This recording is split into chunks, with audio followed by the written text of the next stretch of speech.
I was just thinking when I was studying for this, one of the first things they tell every victim is now take slow, deep breaths. City girls like to have fun in the city.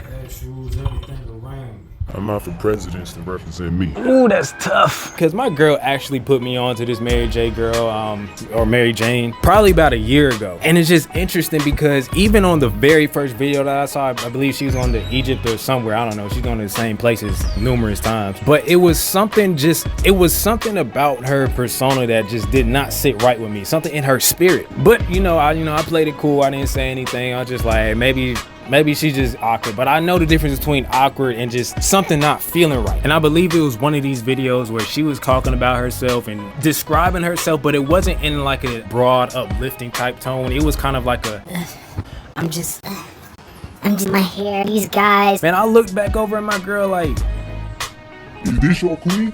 is this your queen? You guys have to understand, these influencers are not your friends. They ain't your homegirl, they ain't your homeboys, they ain't your sis, none of that.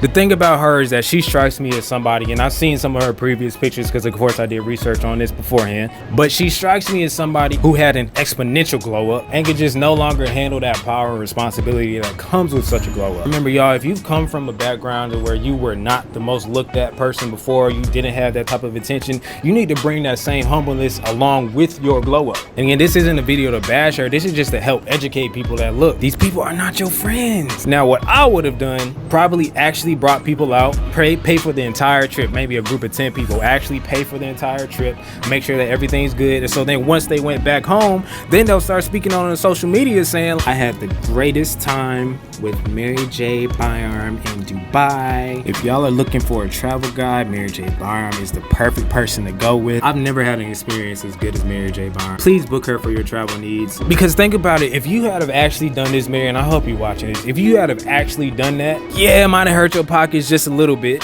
but you would have came out with more money in the long run, because now you have people who can actually vouch for you and people who are giving you real live reviews and results. Not only that, but you could have potentially opened yourself up to a brand new market outside of YouTube, just from people hearing about, like, okay, we've seen her on YouTube, but we didn't know she actually does real travel bookings and stuff like that. Like, man, you fumble.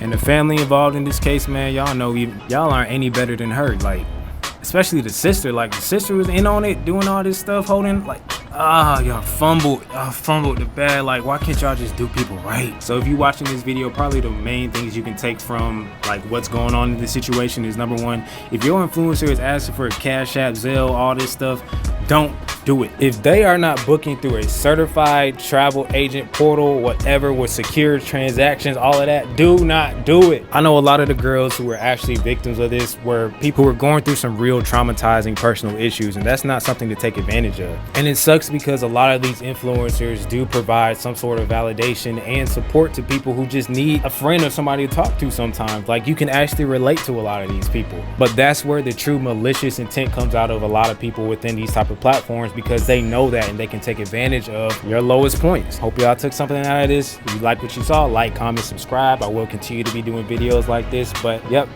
sucks, man. Moral of this story, be careful about treating these influencers as your friends, man. She is not the first MaryJane Byarm, and she will not be the last MaryJane Byarm, man. Just protect yourselves out here, especially with these people. You do not know them. It sucks for the people involved and the victims in this case, but hey, honestly, to an extent, it's a learning experience. But other than that, catch y'all next time.